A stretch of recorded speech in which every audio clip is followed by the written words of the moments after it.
Are you ready for the ultimate bikepacking weekend adventure? Join us for an unforgettable self-supported bikepacking trip through Southwest Virginia. The Grayson Gravel Pie Bikepacking Adventure travels along the Virginia Creeper Trail, the beautiful gravel roads of Grayson County, Virginia, and the New River Trail. All lodging and camping arrangements are included, along with daily routes and guides riding along with you. This self-supported adventure offers resupply opportunities every 20 miles for your food and water needs. Find out more at graveltraveldirt.com. You're listening to Mid-Atlantic Gravel, Travel, and Dirt.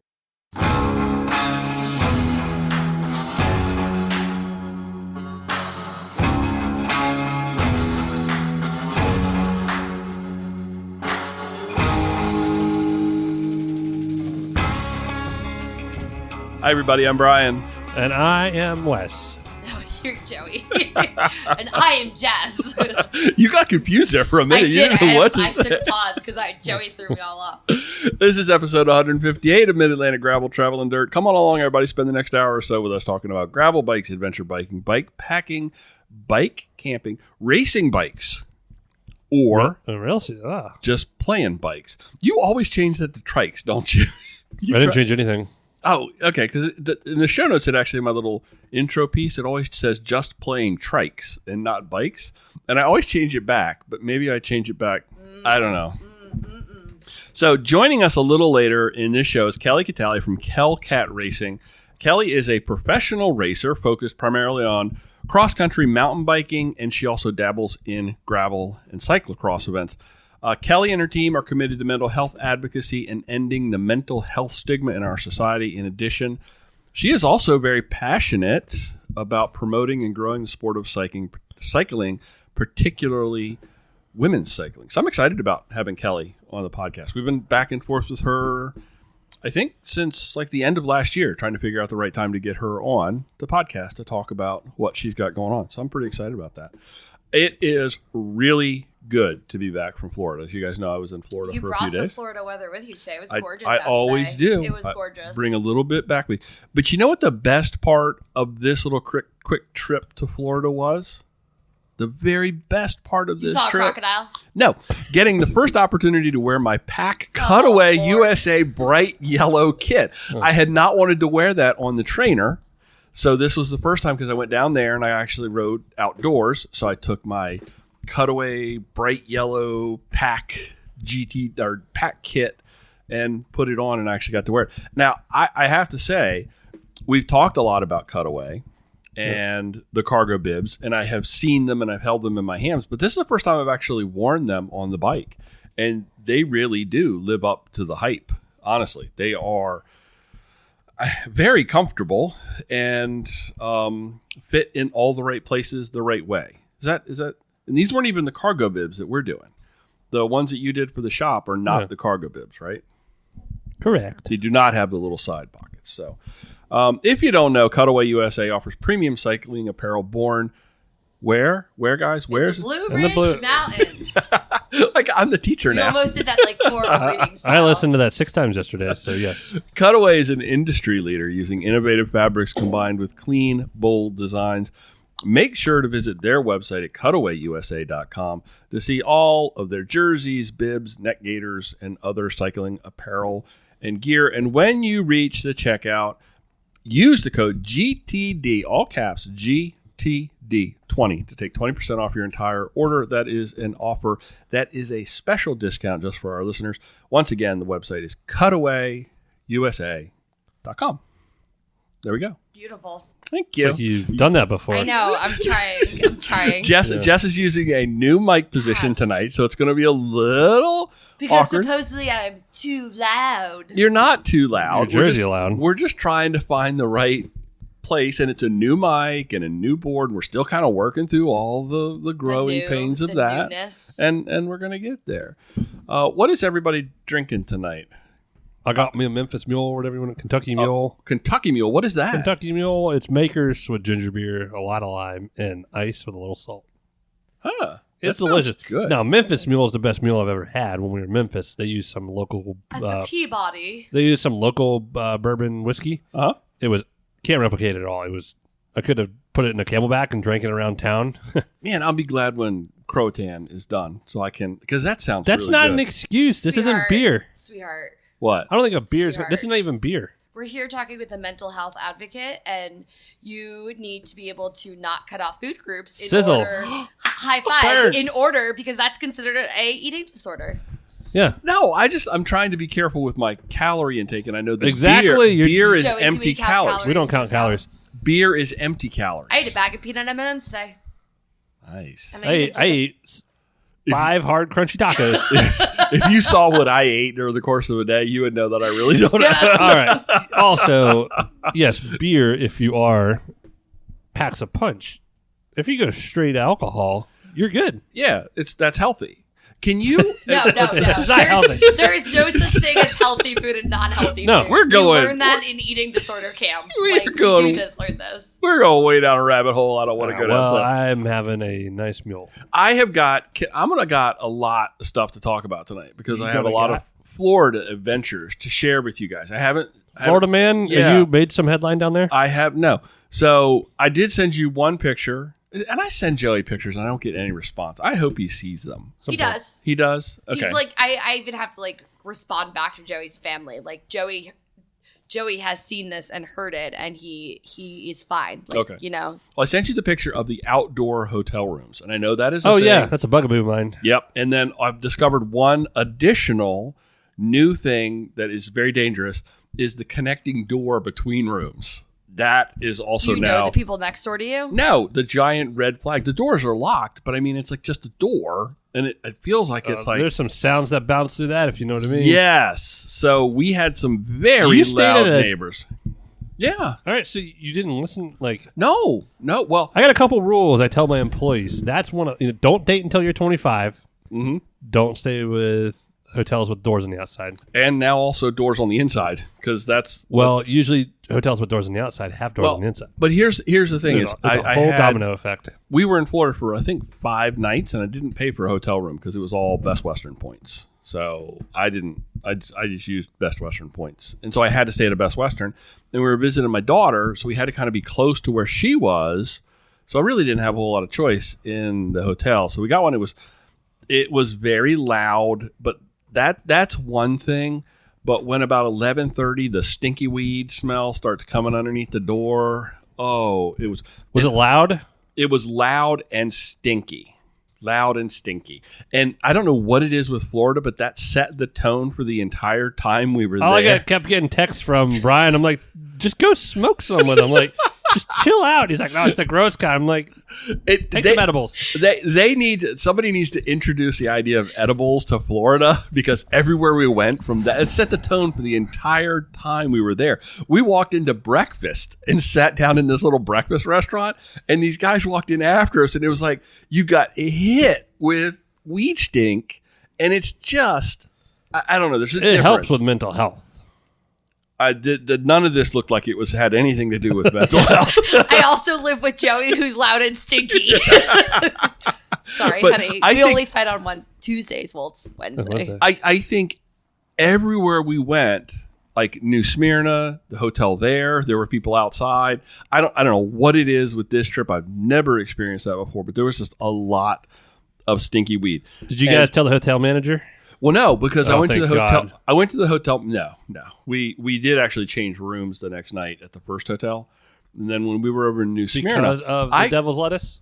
no, because of the noise, really. Was it noise like 20 toes or like they No, were just partying? It was partying noise. Oh. So, which is a I little love how different. he says 20 toes. The tippity taps, I know what he's talking about. You ever gone 20 toes? No. I know what you're talking about. Yeah. 20 toes. We know we get the reference. Do you get the reference? She's over here literally. I think there's snot coming out her ears over here. So we went to New Smyrna, and I actually got a lecture. I don't know what happens in this hotel in New Smyrna Beach, but I had to have the entire back terms and conditions, all of the statements read to me, and pauses between them. And the one that really got me was she actually was the front desk clerk behind the glass was reading along on the little thing, and she says, she pointed to the one and she says, this hotel staff will help you with anything you need as long as it is not illegal or immoral. And she pauses and looks up at me. like, do I have the look of somebody that I was, well, maybe I do with the no teeth. I don't know. It just struck me as really odd. So I asked her, I said, you won't help me with a little light espionage? I thought, deadpan, nothing. Just kind of like what I'm getting from Joey right now. I thought it was kind of No, funny. I was thinking, I was in the book vinyl store today, and this guy comes in, and I'm looking at a book, and he wants to do store. You can like sell books and stuff, and she's like, "Do you have a store credit name?" And he's like, he does something like Jason Bourne, or like, and then he's like, "Oh, I thought that'd be funnier." He's like, "Oh no, I got it." And then she's like, "Last time you said you were like Captain America or something." He's like, "Oh, I got to come up with better jokes." Well, I just watched the guy just crumble. I don't know what in the world has happened great. at that hotel. They're required to read that particular clause and then pause to make sure that you've understood that they will help you with whatever you need as long as it is not classified as illegal or immoral. It struck me as odd. It struck me as funny. I guess it's just me. I don't know. Anyway, I did take a bike. I took my working. I saw. Got you to did ride. send me those pictures. I got did to ride. Not respond. I did 50 some odd miles. We had one really nice day. It was like 80 degrees. You got a Popka? Yeah, I did. Did you? There's a great YouTube video on that. I do through how to ride there. It's on the GTD YouTube channel, isn't it? Yeah, so you should.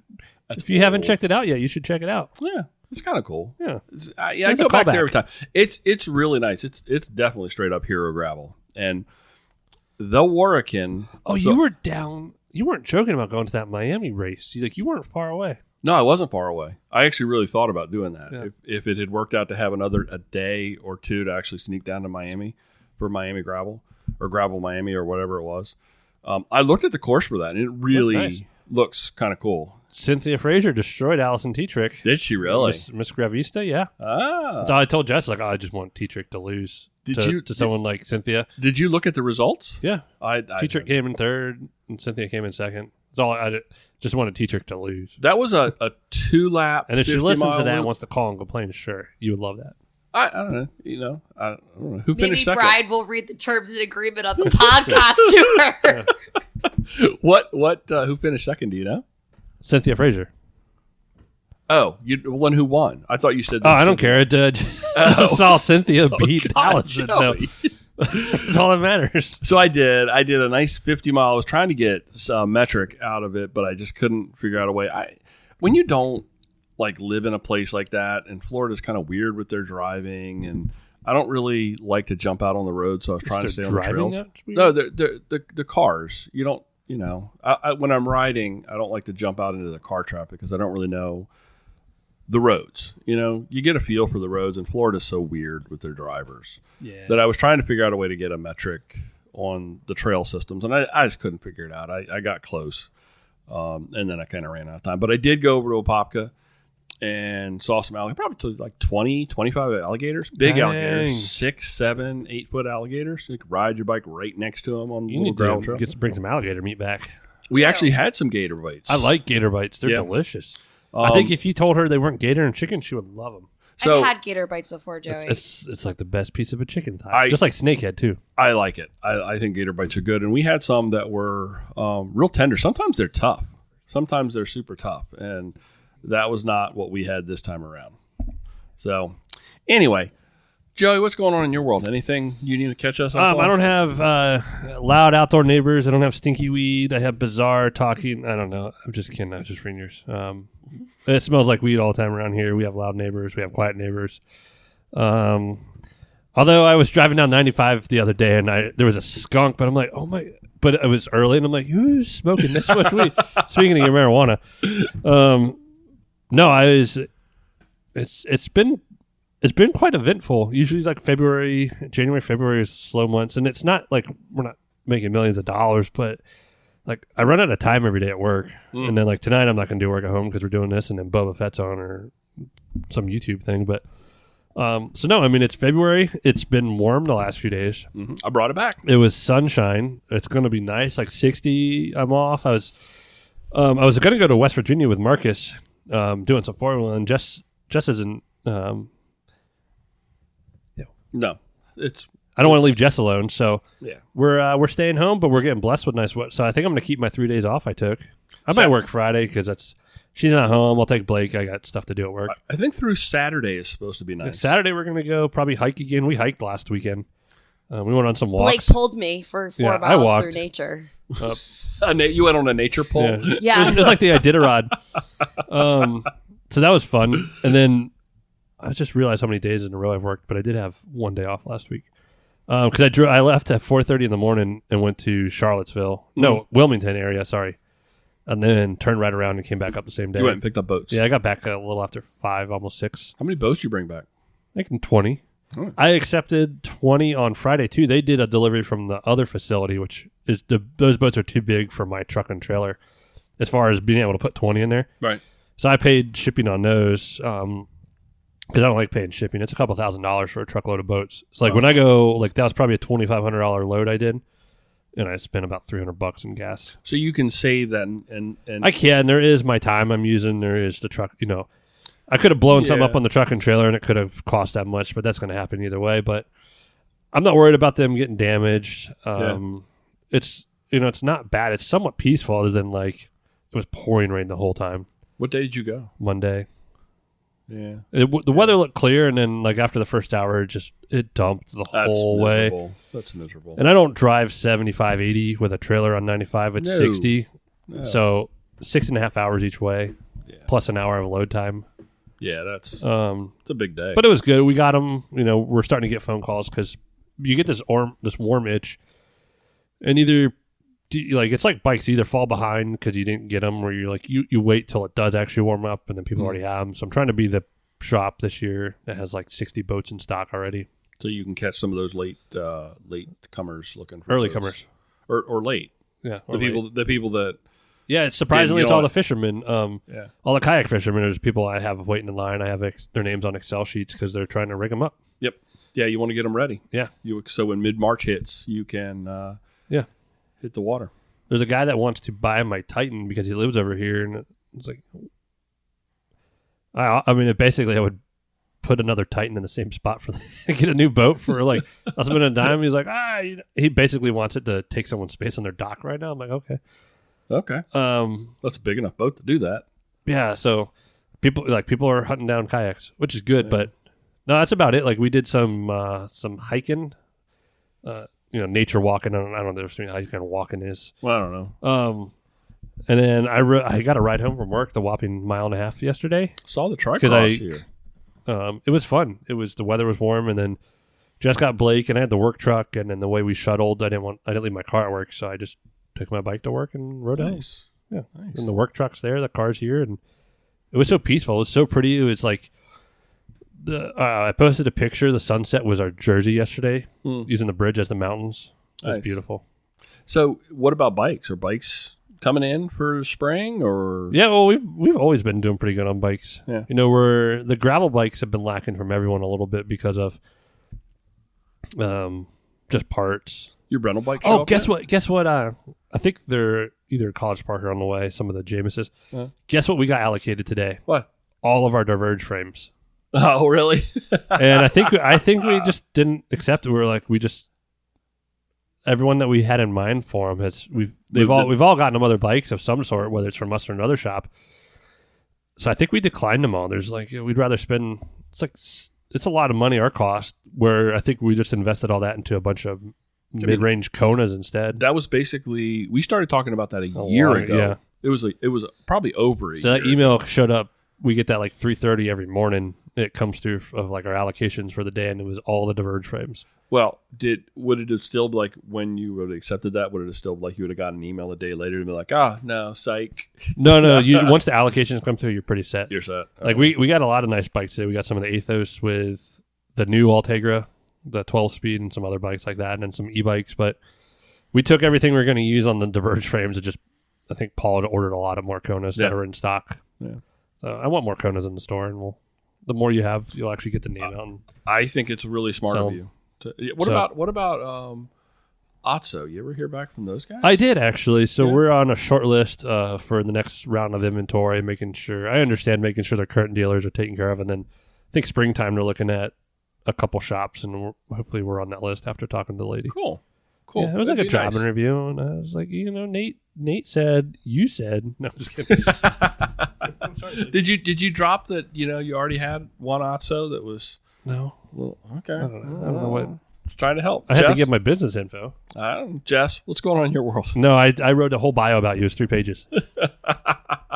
No, I did say I did send a customer up to Hush Money, and Nice. so yeah. She's like, well, why didn't you sell them one of yours? I said, I didn't have any. Yeah. How were you supposed to sell a bike? And then we argued, and then she basically threw out our dealership hat. Oh, well. That's all. All because I had one customer with one already. Jessica, Hello. what's going on, Peachy? Hey. My shirt says keep it peachy because it's from chamois butter. Which you are a sponsored athlete. Ambassador. Ambassador. Ambassador. Yeah. I didn't get the hat, but that's okay. Teacher of the Year application is due on Friday. Saturday at midnight. Saturday at midnight. But our deadline is Friday. So our deadline is Friday. Mm-hmm. We got a week turnaround of that. So it was very, very, very tight on getting lesson plans in this week, doing my normal planning, everything else, and then doing not a radio interview, like video Gaga. interview. So will be done on Friday, which I'm very excited about. So when Blake gets me up at 3:30, it hasn't been riding. It's been doing my Teacher of the Year application. So by Friday. How does that process work? So like you got it to your school. Correct. And now because you got that. For your school, accolade. then you go to the district level. Okay. So, County or district? county. Well, county and district. It's the same in thing. Maryland. Okay. But Joey and I get to go to a dinner on the Holiday Inn. Ooh. I'm written the tux and I'm just yelling bing bong at everyone. Okay. That will be interesting. So that is due Friday, and I'm excited to have it done and over with so that I can get back on my bike. It's just been too much with doing too many things in multiple places. Sure. So yeah, last time I rode my bike was Sunday. I got a nice hour and a half ride in on Saturday. So yeah, that's good. Where do you stand with the treadmill? Joey is very supportive. As you can tell, he paused because he wanted to say that mentally I was in a tough spot this week. And it's really hard when Joey goes away. So Even just for a day? Yeah. I handled it for a day pretty well. Monday. Yeah, you did good Monday. Monday night was a different. Yeah, Yeah, Monday we night had our ups and downs. So we just try to stay the course and try to be as consistent as possible. And that really does help. So I do like to be here to take care of her Sure. if she needs me. But I was talking about something and now I forgot. Sorry. Teacher of the Year. Yeah. So And you're going to the dinner at the Holiday oh yeah, Inn. Joey's wearing a Bing tuxedo. bong. Yeah, Are you that- really that's going to right. wear a tux? No, No, God, but I do no. have a nice jacket. I have like one nice jacket that I'm so proud I bought. Meanwhile, I have no idea what I'm wearing. I nor do basically even had to care buy what it I'm because of our wearing. bougie Like, family, here's Justin. Joey, like, I'm going to wear my jeans. Like, he's planning his dinner attire. It's I'm like not in a wearing month. jeans. You should have the tails Oh, Lord. with shorts. That would be super I'm gonna cool. dress like Dwight at a wedding. I like the Bing Bong. I like remember Dwight when he was at Schrute Farms and had That's what I mean. He had like the little. Oh, with the the trumpet and he's tails. like doing Yeah. the call outs or Yes. yeah. So I like that. I did think about renting a really nice suit or tux because I think it would be classy. but no, Joey, good. I grief, I no. only have one nice jacket. well, Joey, it's like at the Holiday Inn. It's like Okay, my wife is teacher of the year. Oh, my God. I look like a hobo, so I got to get my hair cut. Like, I gotta look presentable. are you going to like trim the beard up and make it nice and Oh, God, neat no. and tidy? My hair though, yeah. Yeah, get everything like I tight. keep when I put beard oil and beard stuff in, like Uh-huh. it shapes up nice. Now it's at the end of the day, and I played with it all day. Oh my goodness! It does. It goes all over the place this time of night. It's like I know, and Yeah. he twirls it, so this like little. Yeah, it's like Spot a hangs little, out. fidget spinner. But the way it yeah, I'm excited for it to be done. good. And yeah, Joey's going to the dinner, Now- which he's planning his attire for. Where do we send the money so that you get 738 the award? Belfield Road, yeah, Solid no, Waste. that's what it does. There's 44 other like teachers in our district, so Well, 43 other losers out there, aren't there? All right, Joey, what about hats? Where are hats? Hats on our heads. Actually, I got to text them today. 'Cause they told me a few weeks. It's been a few weeks since I paid. So I'll give it a couple days. I will text them today. Can you ask them to send a picture? Because I've been wanting to put a picture. I know everyone's been asking. I was like, it's just a surprise. Okay. Um, some things are better left like yeah, Yeah. The one thing I do want to blast, I wish Yes. we would have done this earlier. I'm leaving the cutaway stores back open. I had 3 or 4 people, maybe 5, tell me they missed the store. So you We're opened going it to back keep up? it up until Friday night. Just But like TJD. but when we shut it off, like it is 100% submitted this time When it because shut it down, it's shut down. Chinese New Year's going on. We got to get our we got to get our. We ran into that last year, didn't we? Sorry, I don't mean to interject, but I am going to interject. No, you're good.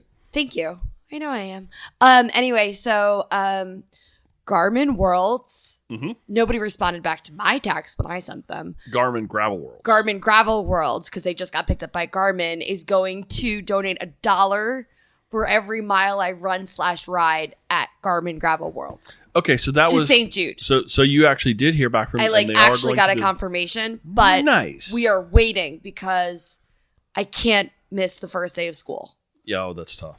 Yeah. So people are like, I was just on this group and people are like, we need to know the first day of school. But usually we know around this time, but it has never been this late that we haven't known. So I'm just waiting for all the places to be in All of the stars all the to align. things to align. Yes. All the So- ducks to get in their row. Exactly. and- But okay. Joey's trigger is the Peloton treadmill. He doesn't like when I talk about it. We're not talking about that. We are not talking Let's about not it. talk But about it. the treadmill, we will need it for Garmin World. So Well, because Last I checked, it was a bike event. Well, no, it's both. no, because I would It's do the both. 50K in the day before Oh, and then I'm do the re- 150. I'm reading our Yeah. cutaway list. I don't know what you guys are talking about. Yeah, it's both. It's both. Joey. So She can run the day before and then ride the day Exactly. after to raise more money, and then maybe we could get some listeners to match just some saying. of that. That would be. I know it'd be cool. Okay, well I'm ready, but I need the stars to align. I need the we'll hit calendar. pause. We're hitting pause Okay. on that. We're just hitting pause. All right, Super pause. excited. Cutaway. Pause. The store's up until Oh, Friday. Lord. No, I need to get this out there because people Cutaway. Store's open. the store's open, but Thanks, because Phil. we're not going to run this probably till the fall again, unless there's like a hot demand for the summer. And remember, the GTD 20 discount code does not work on that. the GTD. It's our store versus a That's cutaway store. Our store. Where Cutaway is supporting. But yes, I would say Friday. I want to say 6 o'clock. I got to give that one a hard cutoff because I got to tell Philip the time. So Friday at 6 o'clock. The link is still in our bio. I'll have Brian blast it again. I got rid of my Facebook app, but I think I have my business app. Cool. Instagram, it'll go out. But we need to get to what is Strava that called? Club. Let's do Strava Club. All right, Strava Club. Top 100 rider shout-outs. We got Jimmy Buffett from no. Oh my goodness! John, actually, I scored a Jimmy Buffett vinyl in the store today. Did you really? Yeah, an original. Wow. They say vinyl's coming back, Joey. It is. I bought a new vinyl player already. Vinyl's not coming back. Vinyl is back. Yeah, Yeah. it's back heavy. All right, John Gray from Chesapeake, Virginia, with those Iron Mountains down there with 167.5. Great job, John. Ben Christie from Montclair, Virginia, with 112.8, and Ann Schroll from Chatham, Illinois, with 186.3. That name sounds familiar. I think she's an Instagram follower. Lance Stroll is a Formula One driver. To break into the top 100, you needed 105.9 miles. We are at 808 from 807. We are approximately 188 away from Brian having a mustache. Mm-hmm. Yep, you don't want to see that Strava.com /gravel travel. Strava.com /club /gravel travel dirt. Is that what we decided? 1,000? Oh, I members in listened to Strava Club 3 episodes 2 times yesterday at 2 times speed. to get to Yes, actually it lock was on that there. down. Yeah. So it's 1,000 By members April in the 1st. Strava Club by April 1st. Yep. I'll shave and do a mustache too. But that Okay. picture you sent us was a filter. Oh yeah. Yeah. I could never grow a mustachio that thick, that full, That and fast. that attractive, that fast. Oh, you'd be very attractive. It's literally going to take me probably 6 months to somebody to be like, "Oh, look, he's got a mustache." It's like Don't doubt yourself. I just don't think I'm gonna be able to pull it off. But I'm willing to try. But we got to get the numbers. I'm not doing this. I'm gonna start paying for advertisement everywhere. You can do that. That's fine. So I'm gonna make like 100 fake accounts. you would shave your beard and just have the mustache. Is that the deal? I did it around that time last year anyway. Yeah, Okay. you did. He would shave the beard and Because I just have the screwed mustache. up and then I went to fish camp with just a mustache, which is great for a bunch of trout guys Okay. and then gravel cycle people. My goodness. Can I get and creative? for your, Can I your get creative? local best Western doors on the outside adult photo shoot. It all ties together. Can I get creative with the mustache? Like, You can't do a Pete Gisner mustache. I'll tell you that. no. I don't think I could ever do that. Like you're talking about like the little twirly things. Pete knows how to do a mustache. No, but I do like a little like. No, you're not Hollywood Hogan. I don't know. Hogan. I just want to do something different. Joey, but- you're very okay. talkative today. Well, It's the mule. It's the mule speaking. I'm actually pretty exhausted. It's been a long week The already. at mule. work. Sorry, I haven't been letting him sleep too much. the mule is kicked in.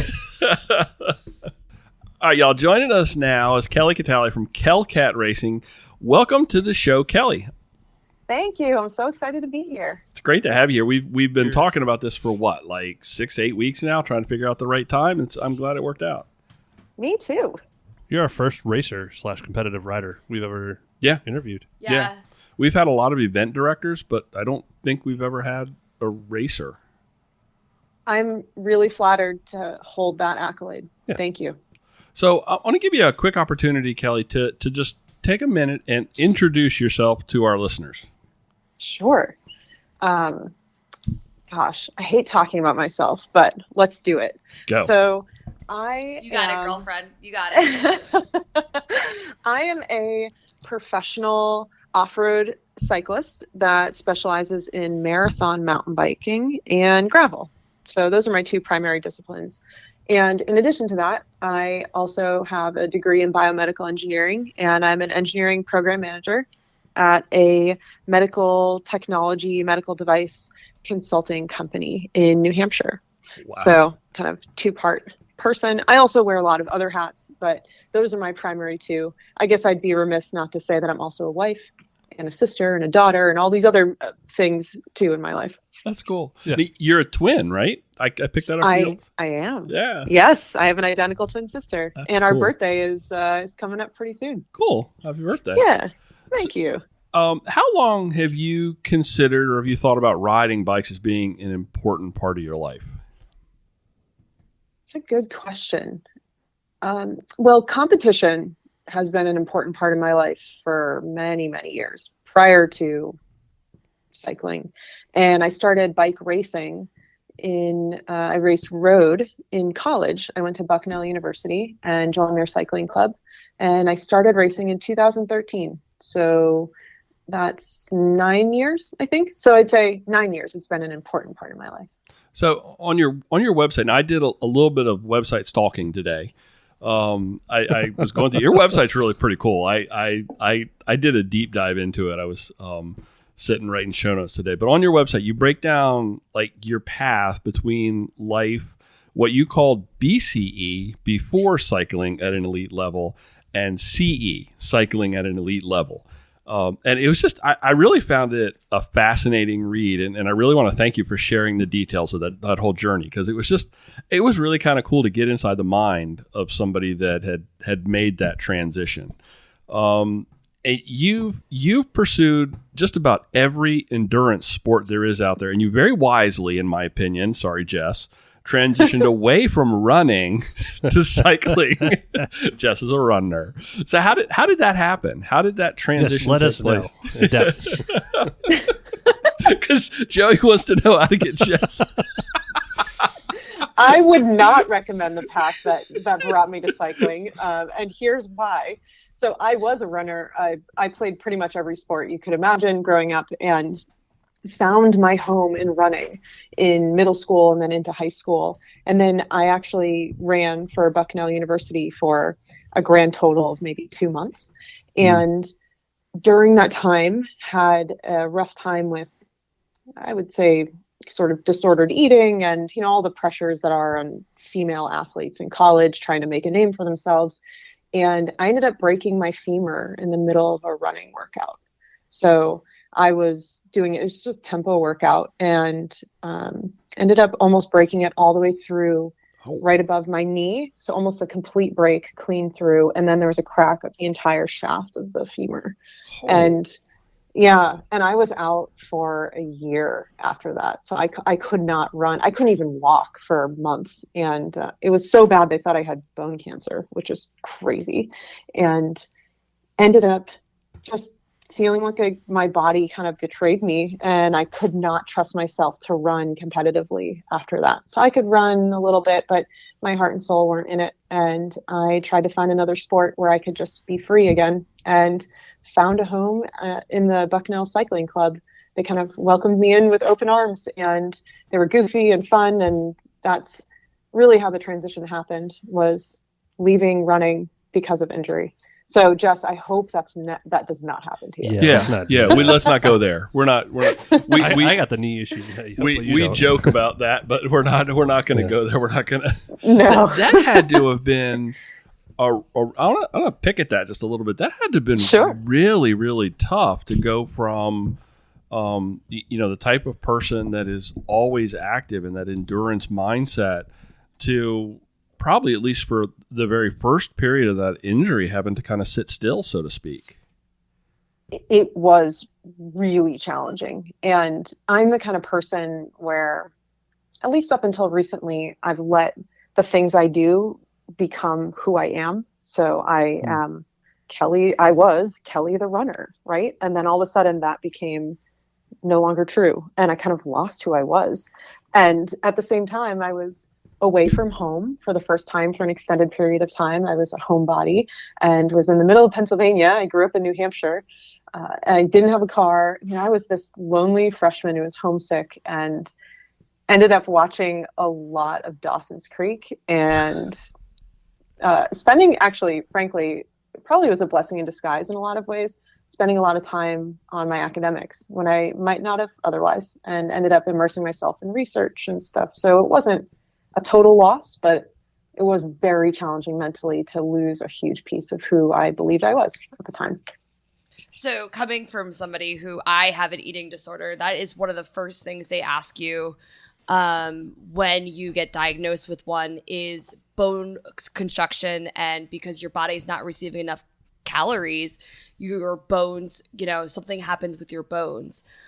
So that was one of the first things they would ask me was, did you lose your period? Have you broke any bones in your body? Because that is such a huge thing for endurance athletes, to not be eating enough calories. Wow. So yes, I have never broken a bone, a knock on wood. But yes, that is a huge part of the female anatomy and eating. Well, continue, Jess, please, to be a healthy runner. I mean, that's all I got. We joke, we jest, we're just having fun over here. It's to eat a bag of M&Ms is a huge thing in the world of Jess. So, we celebrate those things. So what you're doing is very good. So you keep on rocking. Thank you. I mean, I will say that body image and being able to feel comfortable in my skin has been just a progressive journey. I mean, it's not something that has settled well with me even after I've recovered from that injury. But I'm starting to learn that my body will settle out to where it needs to be to keep me strong if I fuel it correctly and I'm listening to the right cues. And but it is definitely a challenge, and was something that took years and years to really come around to. What were those early cycling years like? That transition, that being the runner, that traumatic kind of event, and then you discover something new. What were those early years? What were they like? It was a mix of joy and excitement from finding something so new and thrilling, and also a bit of frustration because I was a beginner again, and I was not the best runner in the world. I was close to breaking the 5-minute mile. That was sort of my goal, and I felt like I should have been stronger on the bike than I was when I first started. My teammates would push me up hills, like put their hand on my back and push me while they were riding. And how could I not push myself up the hill? So it was an interesting blend of positive and negative, I think. But I will say that those early cycling years were spent mostly on the countryside of really where unpaved happens, so the Susquehanna River Valley. And it's beautiful out there. I know all of you are familiar with that area, but it's hilly, it's got farmland and little towns, and really was a beautiful area to learn how to love to ride. And back then I was a pure roadie. So I was terrified of gravel. We had most of our routes were all pure gravel, all pure pave. And except for there might've been like 100 meters of some gravel in a couple sections. And I used to be like, oh my God, I don't want to get a flat tire. But I would be terrified. And now I couldn't possibly imagine myself being where I am now back then. But yeah, those first few years were really just learning to love going fast, way faster than I ever went running, which was pretty awesome. How difficult was it to transition away from something where you needed a pair of shoes and I guess some other gear, but going from the gear required to be a runner to the gear and the bikes and the equipment that's required to be a cyclist, that's a whole nother complexity. It's a whole nother layer of complexity added to that. Did that contribute to that at all? Yeah, it was, I had no idea what I was doing, truly. And when you're dealing with club sports, no matter how good anyone in the club is, I mean, it's still a club. So it's not like I wasn't funded in any way. So I had to show up and buy my own stuff. I bought tri shoes because they look cool, but I didn't know that Velcro really wasn't the best option. Without a tongue in my shoe, it was really not the best option to have. I was a college kid and couldn't afford a ton, so I only had a couple pairs of chamois. And I look back and think how disgusting it was, how many times I wore chamois before I washed them. I mean, there was some really terrible habits that I created over that time, but it was definitely shocking to go from, hey, you only need a pair of shoes, to, oh, you need shoes and a helmet and gloves and special shorts, and yeah, it's pretty wild. And the bike, the bike itself. Yes, and the bike, yes. And it's funny, I bought a bike from a really big bike shop in Massachusetts, and I told them what size I was, and I went to the shop, and they were showing me all these kind of floor models, these nicer bikes they had, and then I told them, I want a nice bike, but I don't want to pay for that amount. I'm a college kid. I really can't afford it. They went into the back of their basement area and they had this dusty old Orbea that had Ultegra components on it. It was a super nice bike, but it was from maybe 2005 or something. So it was pretty outdated, they said. But it worked perfectly. And that's the bike I ended up riding for years. I only sold it maybe 2 years ago to a friend. Yeah.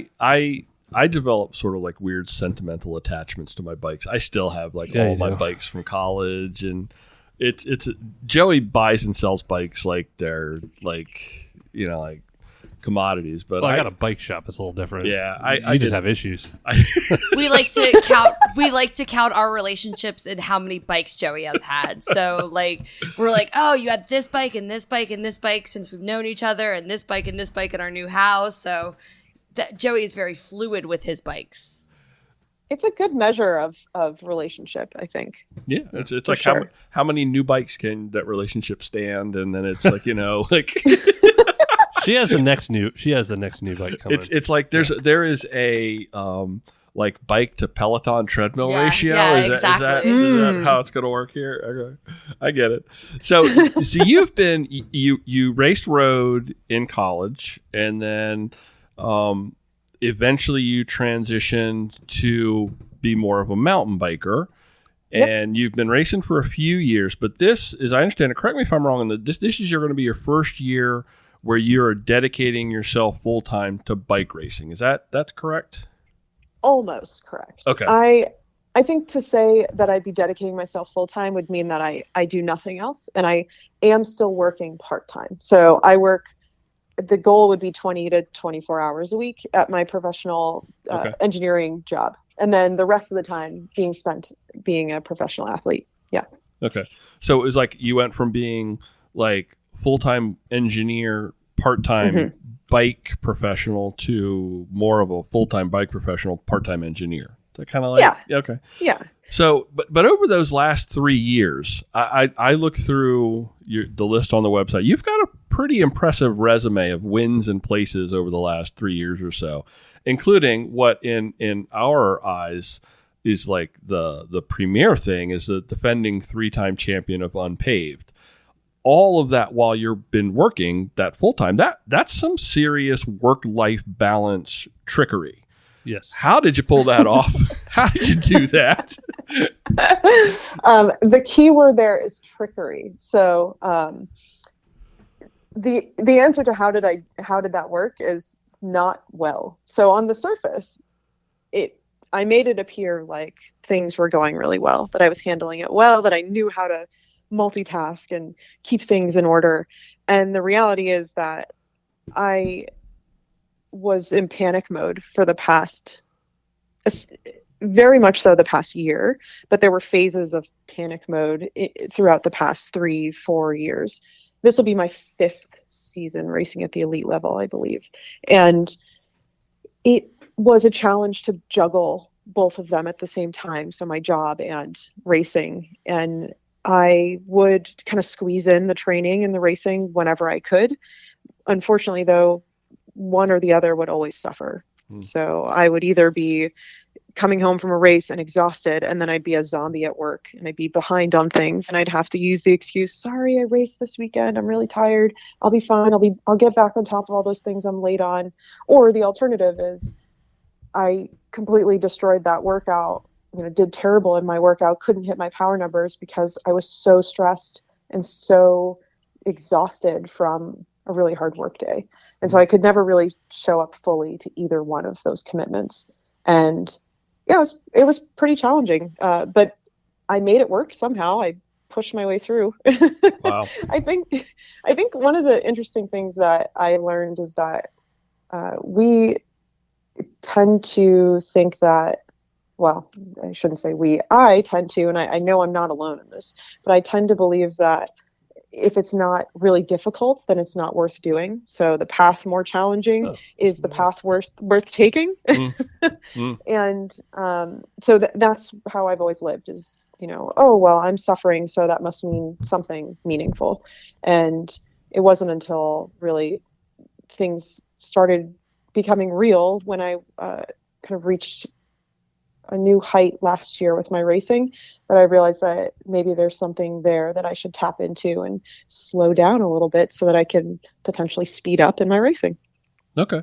That actually, and that kind of lends itself into the next, the decision to go full time. How tough was that to actually, or was it? It sounds like it was a natural kind of like, this is where I'm at. And it almost like a decision may have made itself, as opposed to having to make the decision. But how did so I was sitting in my Airbnb talking to my sports psychologist after a serious breakdown the day before the World Championships last year. And I had told her that I felt like I wasn't worthy of the experience and whatnot. And then we had this moment where I realized that I had worked so hard to be where I was at the time, which was I qualified as I was the only U.S. female at the World Championships, and it was a huge deal. And then realized that I was probably the only female at all at the World Championships who had a full-time job, and that alone is an achievement. In what I realized is that I probably had more to give than what I was showing up for on the day for that race. Mm-hmm. And I made a stake in the ground that day that was, I want to try to make this work. I want to try to see what I'm capable of, because I don't see myself as a remarkable person in any way. I've been athletic throughout my life, but I've worked hard for what I've achieved. I don't feel like I have this natural born talent for cycling. It kind of found me, and I believe that I have something to give if I can put in the work for it. And I really wanted, I'm at the age now, in my early 30s, this is the time to try. And I had the opportunity to do it. So it was a tough decision though, because financially going to part-time, I work as an engineer, I make a decent living, and going part-time is a big hit. And so there's a lot more, I have to be more strategic about how I live my life every day and what I choose to spend my money on and my time on. So it wasn't without a lot of planning and a lot of discussion and pros and cons lists and all the kind of things you might expect an engineer might go through to make decisions. Wow. It's fascinating to me. And I'm picking up on some of the things, and I'm going to stop and recommend that everybody visit your website, and actually read through your blog. I found it was fascinating to read through, and now the opportunity to get to talk to you about some of those things that I saw. Thank you for that. You've been very transparent about your struggles with depression and anxiety. And on the website, you can see that's resulted in a commitment to mental health advocacy and helping to end this mental health stigma that our society seems to suffer with. And that's really important work that you're doing. How have you blended what you're doing at Kellcat Racing with that work? It's a great question. So it's funny, the blog post, I wrote a blog post in 2020. It was during the pandemic, and I was bored. So I decided I'd write some blog posts, and that's where the blog all started. So yes, I totally encourage folks to get over to my website and read my blog. I really enjoy writing. And my mom says I'm good at it. So you are very good at it. That must mean something. Yeah, very good at it. Maybe only my mom thinks so, but who knows? That's all that's important. That's all that's important. It's actually really all that That's matters. all that I care about. But I had written about my mental health struggles, and it's weird because I don't really remember. It was only 2 years ago or so, but I don't remember what prompted me to write specifically more about that in particular. But I had written about it in a blog post about my journey becoming an elite athlete. And so many people reached out to me. I mean, I had people in the grocery stores stopping me and being like, hey, thanks so much. I had a guy stop me on the road in the middle of a Tuesday morning workout telling me that his daughter has depression. And he was so excited to see that someone that he looks up to, he envisions being this local community member sharing their story. And it really resonated with people in a way that I had never intended it to. So I kind of fell into this advocacy role, mostly because I realized unintentionally how important it is to share about your experiences and your journey with mental health. So when that happened, and it was sort of like the Big Bang, if you will, kind of started this big ripple effect. Initially, I was like, oh man, I have to do something big with this. I have this power, and not power in like a weird way, but I have this platform to be able to share what I've, keep growing what I've been sharing. And I put this pressure on myself to do something big. So initially I was like, oh, well, Team Kellcat could do an event or this big fundraiser or start a charity, something. And I put all this pressure on myself to the point where I was paralyzing myself because I was like, I don't have the time for this. I have a full-time job.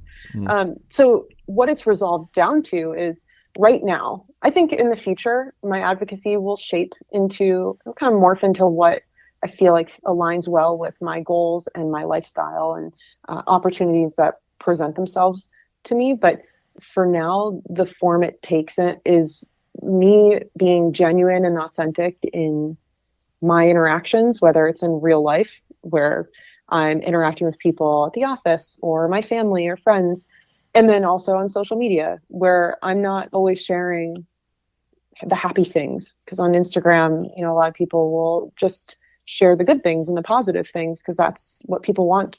They think people want to see. And for me, I share when things are going well and when they're not going well, so that people know that the journey is an up and down kind of cycle, not just all up. And I make an effort to reach out to friends and family when I notice things seem off with them. And then also, I just try to be open and give people space to feel like they can be comfortable to talk with me. So being receptive to, I've had a lot of people reach out to me and just open up and share what they've been going through. I'm like this magnet for it, which is, I guess that's what happens when you put yourself out into the world. Yeah. And so it really, I wouldn't say that there's like this big initiative right now beyond just trying to make space for other people to feel like they can be open and share what they're going through. And then someday it'll grow into something, I'm sure. But the time now is to focus on the racing and training and being authentic, and whatever happens next will happen when it does. You mentioned, that people share on the social media platforms just the good. It's the filters. The people are using these filters to make themselves look better, but it's also they're applying life filters in social media, and you're not really seeing that the struggle on the other side of it. And I would challenge, I think everybody has been touched in some way. Everybody's lives have been touched in some way through a family member or some personal experience with somebody that struggled with some mental health disorders. And we've had this like that stigma. It's just been, it just compounds the issue. So I applaud you just for being authentic and being open and transparent and saying, you know what, I can be successful. I can be a successful engineer. I can be a successful professional cyclist. And guess what? I also deal with these things. And you know, it's okay. It's just okay. So anyway, and if all of that's not enough, you've also dedicated to promoting and helping to grow women's cycling. Now, I feel like the rest of the cycling world needs to kind of play catch up to the world of gravel in that regard. I think gravel is one of those disciplines inside the cycling world that has really promoted and helped and been encouraging to women along the way. Yeah. In your opinion, where is cycling with that effort, and where do we really need to focus some attention to improve? When you asked me this question, I was like, man, he's digging deep here for this. I like this question a lot, and I think there's a lot we could talk about. And we could probably have a whole podcast just dedicated to this. Could. I think in general, where are we? We're on the upswing, meaning that there has been improvement, to your point. And I agree that with gravel, I think they're ahead of the game. It's like the hipster of the women's cycling world, if you will. So they were introducing women into the sport before it was cool. Yeah. And I think actually probably part of the reason for that is I think gravel is just in general a less pretentious discipline and less barrier to entry because there's no licensing, there's no point systems or categories. Let's keep it that way. You know, Let's keep it that way. I fully agree. I think it's like the cowboy feel of racing, and honestly, for discipline to be all encompassing so that it can mean something different to everyone and not just this one track sort of we're racing to win and there's no real other point to doing it. I think it's really special in that way. And so for overall, where are we with cycling? I think there's still a lot to go, but I think one of the things in my mind, there's sort of two pieces to ways that we can work to improve. I think one of them is just education in general, where there's gravel as a discipline could feel intimidating on the surface, right? It's dirt roads. There's less traction maybe, or whatever one might think. But it's a sport that is really welcoming and can be an opportunity to have really authentic engagement with the community because it's more of a grassroots feel. And so I think if folks can understand and learn a little bit about what is gravel, what kind of bike do you need? And the reality is it's not like mountain biking where you need all those fancy bikes. Like you could take many different bikes out on a gravel road and have a good time and enjoy it. So there's that barrier to entry is lower for gravel, which is great because I think there are a lot of women who have bikes, maybe friends or family or spouses have bought them bikes, but they never use it because they're afraid of roads, for example, or they don't have the time. And I think there's a way to educate people to understand that, you know, biking doesn't have to take one particular form for you to be able to do it and enjoy it. So I think that's one piece. And then the other is access. I mean, having a bike is obviously, we talked about that earlier. It's a piece of equipment, right? Having a helmet, having shoes. And I think if there were ways to enable easier access to the sport for women, because, you know, I think, and I don't know exactly what it would look like, but is it events where not only do we encourage women to show up, but we bring a fleet of bikes that women can use so that all they have to do is show up. because I think there are a lot of events out there right now that That's say a great idea. we're saving, Yeah. we're saving 50% of our spots for women. Well, the women have to have bikes first and really know about what this biking event is before they could even show up. Right. And I think people can have fun on shorter events if someone's not comfortable sitting on a bike for 50 miles, then the event can be intimidating in its own way. But I think shorter events, maybe more intro style, where the bike is there waiting for you. So you just have to show up and be open to a fun day on the bike, right? A fun experience. That feels like another way to get more people excited about it. And even telling women there's options if you don't feel comfortable in a saddle. Like there's different saddles you can look at and there's different things you can wear that will make this more comfortable and all those other things that people sometimes know on the inside, but they don't like share outside, like those little things that women have to do that are different on a bike than men have to do on a bike. I just started wearing chamois butter, so these are all things that we should be telling them about or telling women who don't know about what we do to stay comfortable on a bike. An education thing. Yeah. Like, thing. And you can have the best saddle for whatever reason, but if your fitting is not appropriate, you're going to feel uncomfortable on it. So it's really about telling people about all these things that other athletes do to stay comfortable and do take care of their equipment with. And Jess, we talked about this when we had Jason from Gravel Worlds on. And, they've got a big push to have a lot of women registrants, but it was also, it was this concept and this idea of, you don't have to do the longest distance of an event to celebrate the finish. Come do the 25, come do the 30. And guess what? We're going to celebrate that. You're going to, we're going to have fun. The finish is going to be a party and you're a part of that. And you did that thing. And even if you didn't finish. Yeah. And I cannot tell you how many people, when you cross that finish line, they're like, I only did the 20. Yeah, you did 20. That's a lot of miles on a bike. Like, you should celebrate that. Like, I can't tell you how many people I hear. I mean, even at running events, they're like, I only did the half marathon. Well, running 13 miles is a lot. And you should be proud of that. So, and mostly it comes from women. So I think that celebrating small successes, just getting up in the morning and sitting on your bike is a success. And we need to celebrate all of those things. Is that that's a self-talk thing, isn't it? It is. We practice lots of self-talk in this house. We do. Yeah. Cool. Well, I love that. Yeah. I love that.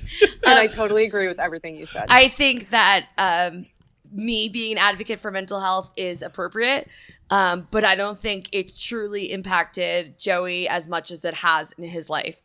So Joey not having mental health disorder or mental health illness, or a mental health celebration, however we look at it.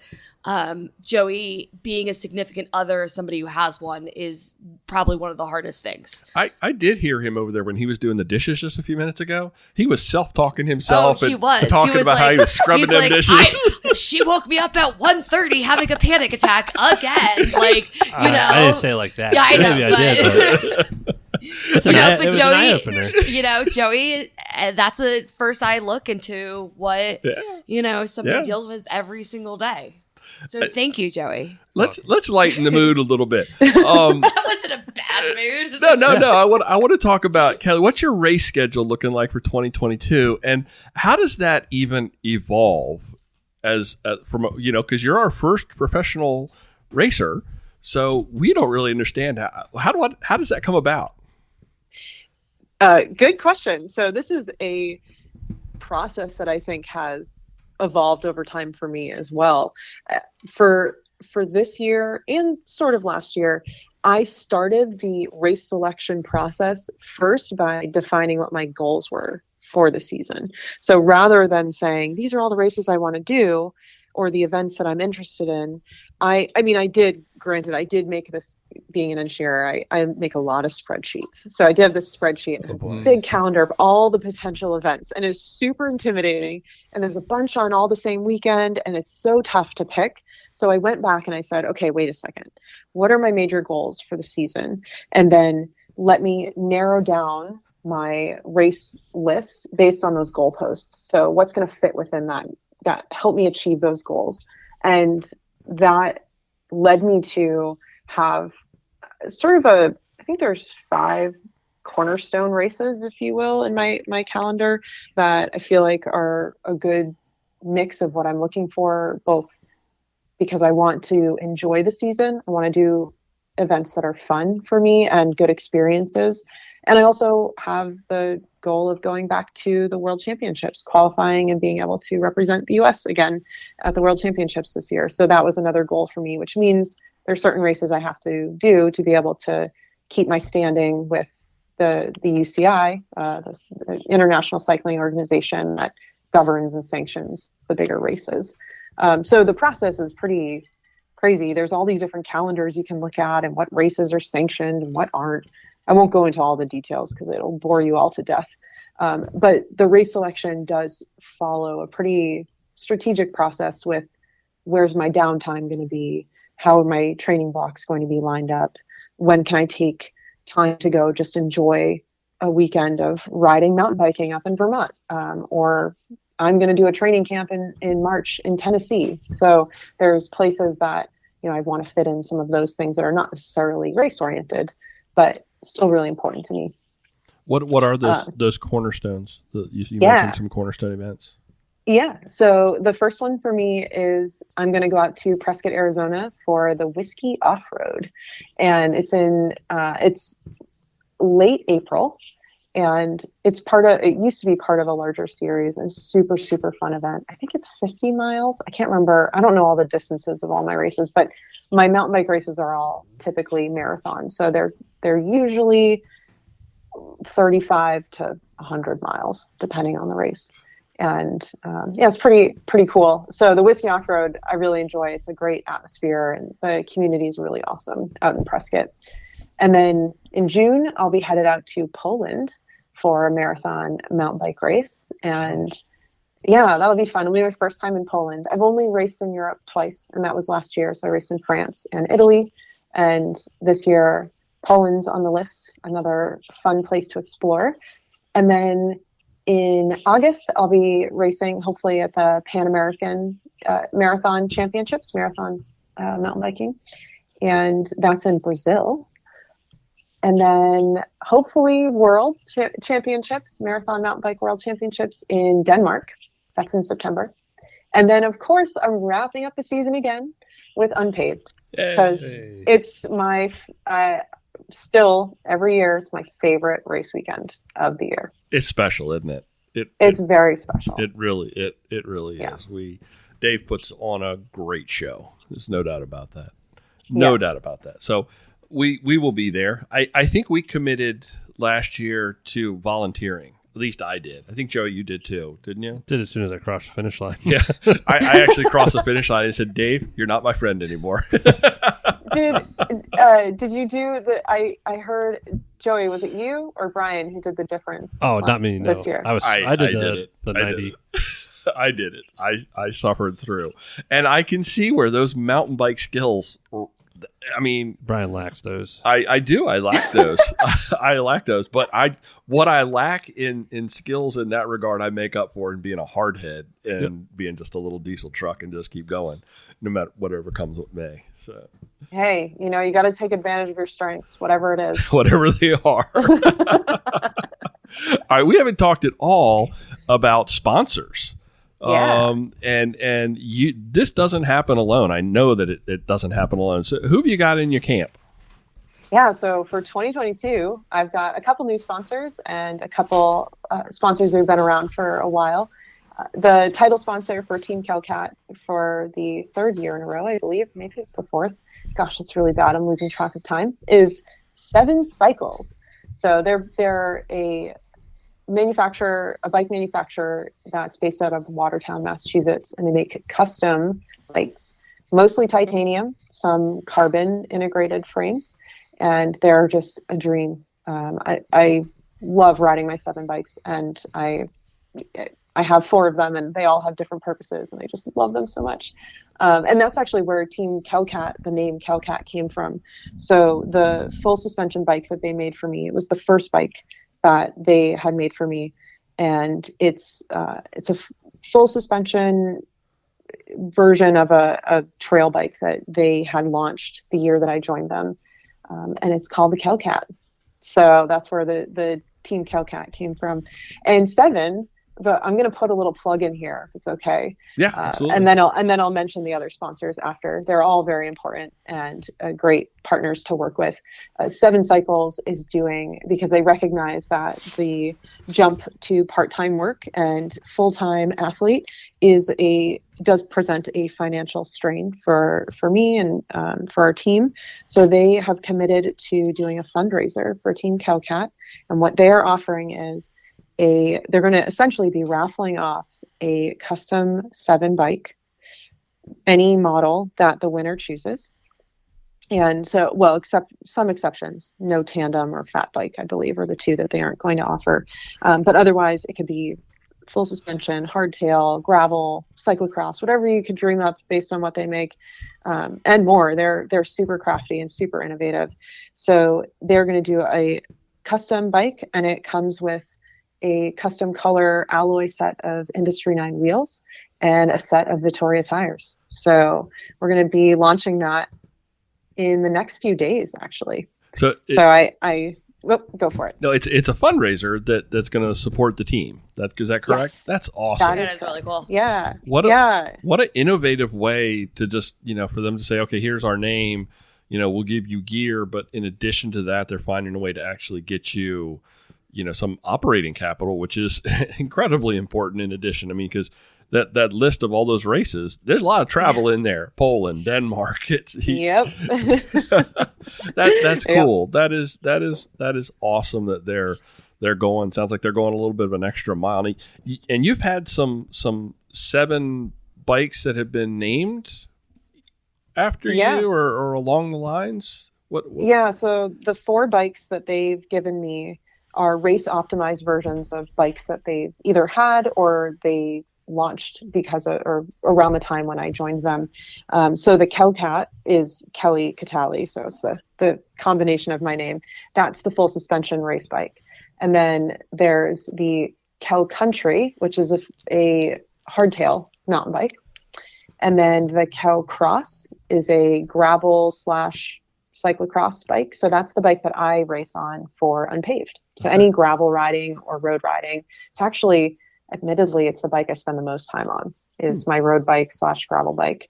Because it's just, getting to trails isn't always the easiest. And so it's my way of getting out to the gravel roads is actually just as good for getting a good workout in. Cool. And then the Kell Cruise is a super fast cyclocross race bike, which I just absolutely love that bike. All of them are, I can't call any my favorite because I love them all very much. But yes, they've all been named after me, which is, I sometimes have to pinch myself. It's like living the dream that I feel like I don't deserve. So that self-talk that you deserve this kind of thing, I have to practice that regularly because it is definitely, imposter syndrome is real when it comes to thinking about bikes named after me, for sure. That is really neat, though. That is a super cool thing. So who else is in the sponsor camp besides 7? Yeah, so this year I signed on with Volley Apparel. So they are based out in California, U.S. made, and they're awesome. I'm super excited. I have a new kit design this year, and it is very, very awesome looking. Nice. I cannot wait. Yeah. So I'll be with them. And then Industry 9, I've been with them for a couple of years now. And so they make awesome wheels, like top of the line wheels, really, really fantastic. And they do custom colors. So I have all these fancy colored wheels we have a bunch of wheel sets downstairs. And I'm like, oh, can you give me the one with because my husband does all the mechanic stuff on my bike. So I'm like, oh, can you give me the one with the 5 different colors, the purple and the pink? And he's like, oh yeah, that one. So yeah, we will sometimes mix and match with those wheels. They're really, I love Industry 9 wheels. And then Vittoria tires and Flow Formulas. So Flow Formulas makes an awesome drink mix that I use. It's a high carb drink mix. So it's actually my primary fuel source when I'm racing and doing really hard training. So I don't have to worry about opening packages or dropping. I am known to drop my snacks while I'm eating. Oh. So I've dropped bananas and then ridden over them. So I can't even salvage them. I've dropped Pop-Tarts and all kinds of stuff. And Flow Formulas is great. I just mix it in my bottles before my ride, and then I don't have to worry about it opening anything. So if Joey was behind you, Joey would actually pick those up and eat them, because Joey's been known at the time was Dirty Kansas to just grab some goo packets off the ground. And I mean, Trash everywhere. There's trash He came everywhere. home with more food he left with. Like, we had so many bottles, and we're like, hey, look, I found this one. Like, oh, good grief. I'm sorry, I interrupted your sponsor flow. No, that's okay. You're right, Hey, I jump right get back in. it. I think it's whatever way you gotta keep yourself fueled, even if that's taking road snacks off the road. You do you, Joey. Trash bin. Trash bin. They were all sealed up. It wasn't like someone's peanut butter and jelly in a Ziploc. And then the last three, I'll round it out quickly, is Gold Medal CBD. So I use their products particularly to help me sleep. And then Ride Headquarters and Ride Studio. They're bike shops that are associated with 7 Cycles. So they're like their flagship stores, if you will. And they're really awesome to work with and have been great locally. And then Sock Guy. So I'm partnering with Sock Guy this year, making a new pair of socks because I love fancy socks. So yeah, those are my sponsors. So if you want to send me links to all those folks, I want to actually make sure to get them into the show notes so that people can find and follow up with those. And how can everyday folks follow you or even support you in the work that you're doing as well as in the racing? Yeah, so I guess I'll start with following, and then I'll talk about supporting. So following me, Instagram, I'm at Kelly Catale, and then Facebook, I have a Facebook. You can find me, Kelly Catale. It's everything on Facebook is just copied over from Instagram. I don't like do anything extra on Facebook. And then I also have a website, which we've already mentioned, and the website is pretty static. I don't do a ton of updates to that except for the blog. I do encourage folks, if you want to follow along, I try to do a race recap for all my big races. And I also know I did not do a race cap for Unpaved yet, but I am actually drafting one, and we'll be probably putting it out in the next couple of weeks. I know it's late, but I make the rules because it's my blog. So there it is. we say that about the podcast all the time. It's like, well, we do what we want because it's our podcast. Yeah, exactly. So I know it's been in this isn't in the show notes, but the segment racing that Dave's doing at Unpaved. What are your thoughts on that? I know it's been sort of getting a little bit of attention in media of late.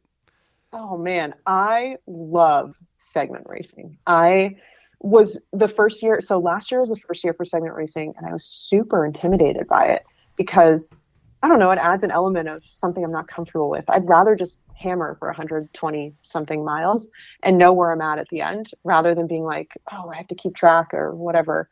But I ended up taking advantage of a weird situation, an uncomfortable situation, and making it even more uncomfortable the first year. And I invited the 2 girls that I thought would be, based on previous performances, thought would be my top contenders, and asked them to race with me. So I said, hey, do you guys just want to spend the day together? And we'll, when we get to the segments, we'll race and then we'll regroup and then ride together. And this in 2020, when we did that, it was so amazing. So it was me, Haley Wickstrom, and Vicky Barclay. The 3 of us rode together, and it was so wonderful. We talked about work, we talked about life, we talked about politics, and then we raced, and it was super fun, and we pushed each other. I think I raced harder that day than I would have if I was just on my own. So I think we all collectively made ourselves our best version of ourselves during that day, which I think is a really great way to lift each other up. And then last year I invited them again, and Vicky wasn't able to join, but Haley did, and we ended up doing the same thing. And it was just, it makes for a lot more fun on the bike to be able to spend it with other folks. We ended up regrouping with a ton of people throughout the day.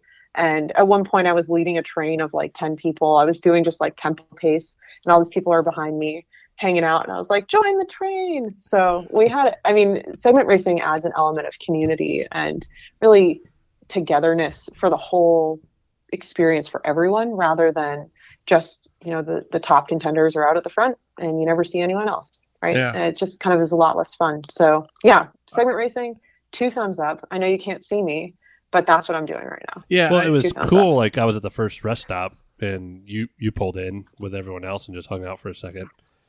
You didn't go zipping by. Like it was a time to relax for a minute.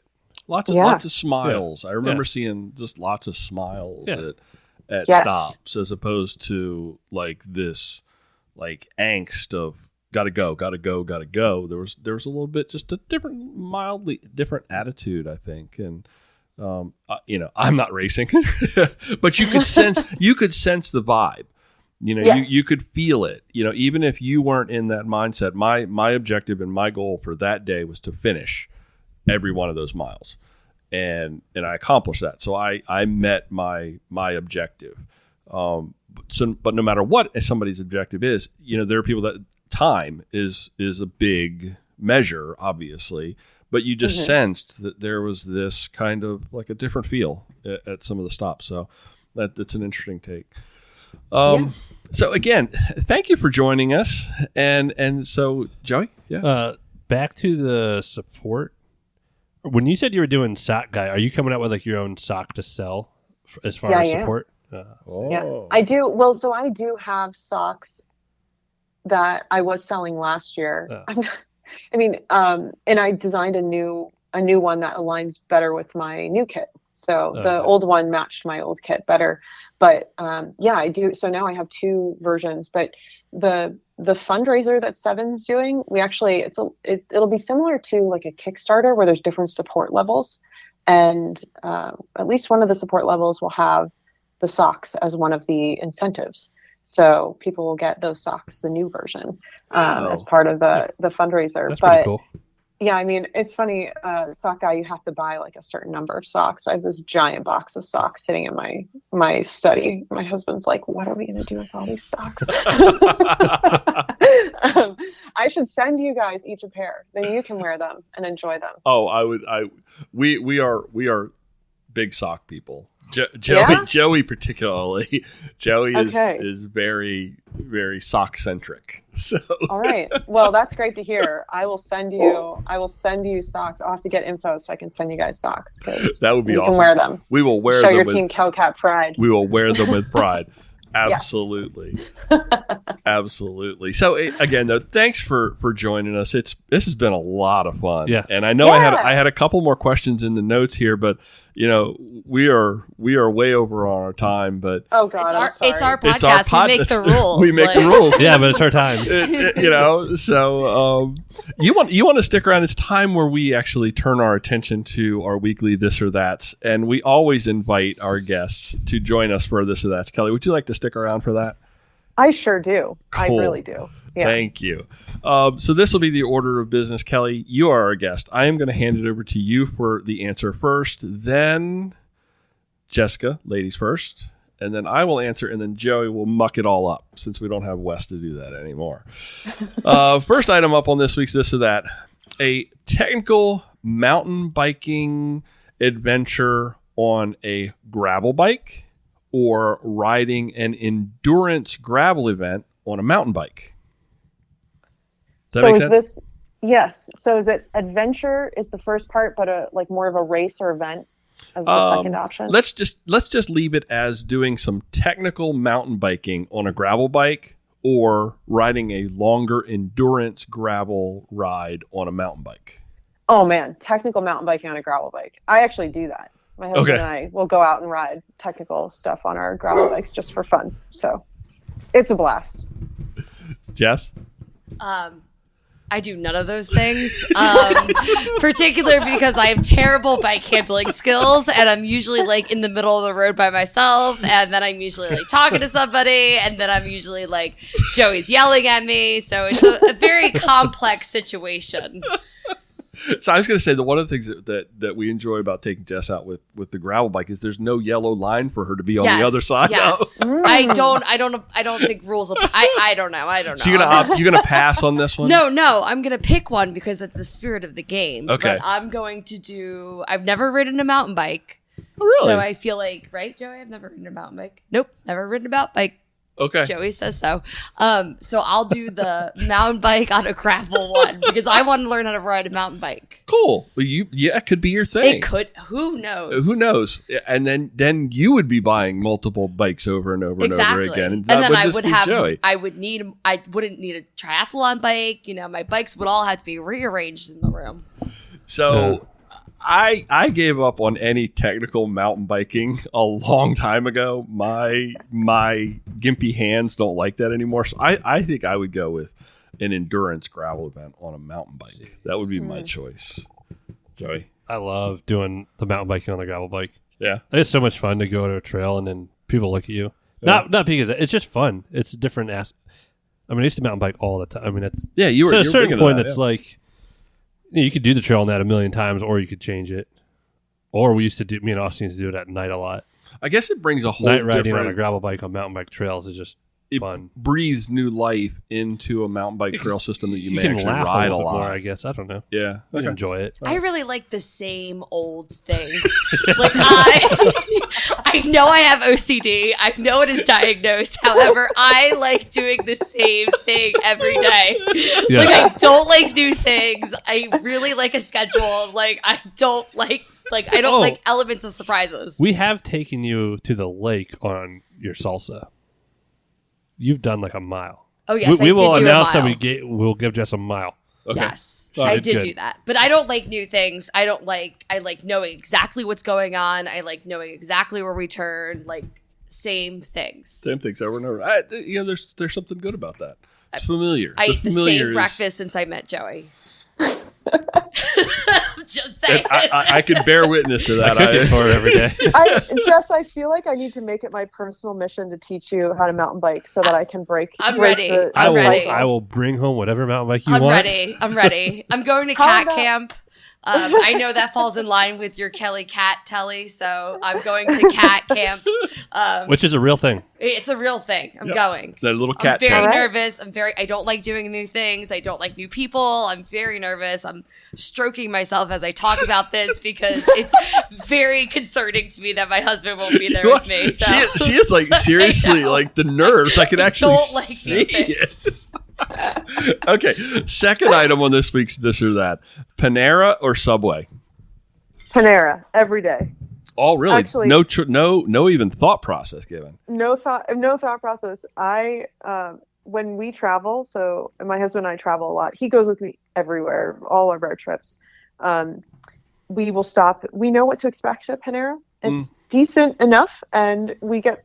So to Jess's point, I get the same exact thing when I go to Panera every single time, and my husband gets the same thing when he goes too. And we just know it's going to be the same every time we go, and it's great. Consistency, key to life. Yeah, Jess? yeah. Consistency is the key to life. I also thoroughly enjoy Panera. However, my students like Subway.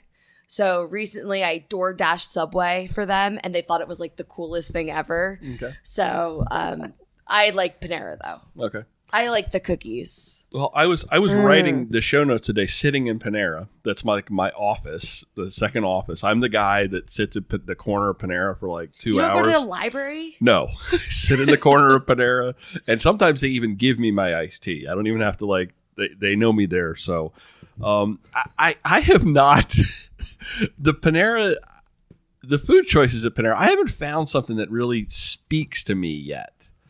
But Subway, like you say, that consistency, and it's right next to the shop. So I'm going to go with Panera is a place to hang out. Subway is a place to get something to eat. Joey? Oh, Panera. Panera? And we used to go to Panera it was really close to our old house in the Eastern Shore. So I'm the oddball out.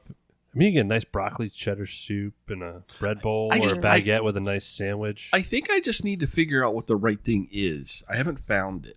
The nice old lady next door brought us over some fresh broccoli cheddar soup. because Joey always goes over and snow plows her car. Mm-hmm. So she brought over some. It was still warm when she brought it shovel over in the everything for mason you. jar. It was pretty cool. Panera. And I work next door to a Subway. My store is, so that's Yeah, you probably It's get old. way too much Subway. Yeah. Brian, I Yeah. don't know what your food preferences are, but I've heard they have a mean mac and cheese, Yes. grilled cheese sandwich. yes. I should probably explore that. It'd probably be They got soft nice on my pastries and palate everything, with no too. teeth. Oh my god. Third item on this week's This or That. Kelly, 7 or 8? Oh, 7 for sure. That was an easy one. That's an easy one. That was a softball. Jess? My birthday is in July, so I prefer the number 7.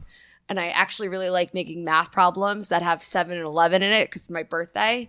And then my kids goes, oh, here's another birthday problem. Like, this is not exciting for them at all. To me, I think it's the coolest thing. I will also go with 7 because I'm a July baby too. So just a few years earlier. But Joey? 7, 8, 9. 7, 8, 9, and 10. Joey No, made 7, a math 8, joke. 9. Right. Never mind. Yeah. Okay. 7. Okay, we all chose Also 7. 7, yeah. Yes, that's what we were supposed to do here. I got the joke, Joey. I got it. Last item on this week's This or That, spring or fall? Oh, definitely fall. I love foliage. I love being out in the outside and like the colors are bursting. And unpaved is around the time too. It's in the fall. So I mean, truly, it's the best season. Jess? I don't actually know. Got to think about it. I'm probably gonna say fall. I like Joey likes looking at the foliage when we drive places. He always comments like, "Oh, the trees are so pretty. Let me sip and take a picture of this tree." Like Joey's like loves taking pictures of trees. The colors in the fall Yeah, from a photographer's Joey perspective. thinks, Joey loves color. Joey loves things like that. So I'll go fall.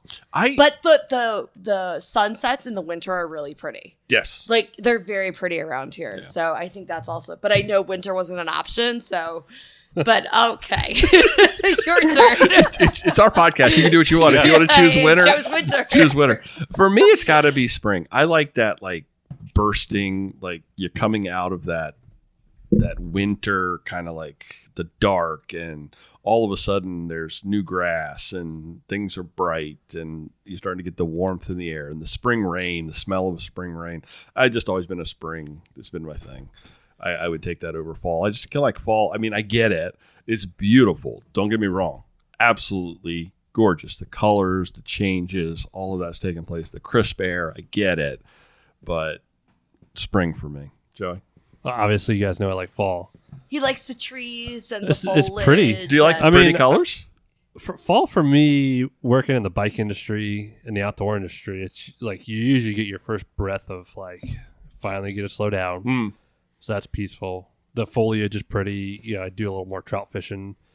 Like unpaved was a good example. Like I think if like with the little bit of fog, overcast, whatever we had, like everything was so much brighter going through the roads. It was so pretty. Like the yellows were more yellow, the oranges were more orange. It was It's that those I've noticed now. I've noticed in a your little more aesthetically pleasing than green. in your all photography, green. you tend to go to more a darker with some color pop.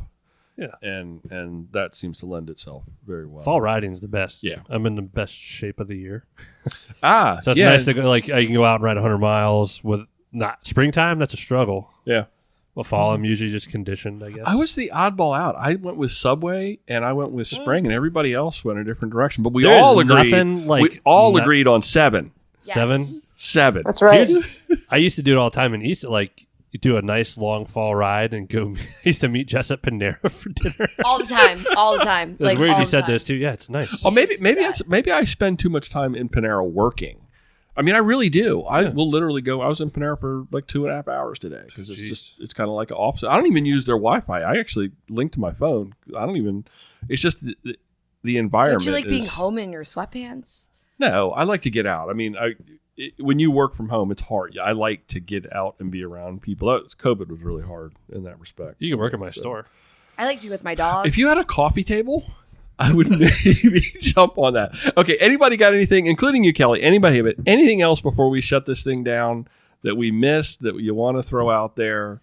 I'm ready. I want to do it. I've been waiting to ask this. Okay. Well, I've been waiting to say this. Okay, go for it. So I've been waiting. Ready? So Kelly, like all the people who have been doing like like the two people who broke the marathon record this year were people in their 37s, left their full-time jobs, went back into the industry. Like, I'm rooting for you, friends. Like, I'm like, Cool. Sarah Hall did the same thing. She gave up running and came back. And the other marathon world record, she had a full-time job and she left it and went back to running. So I'm super excited to see your journey unfold this year.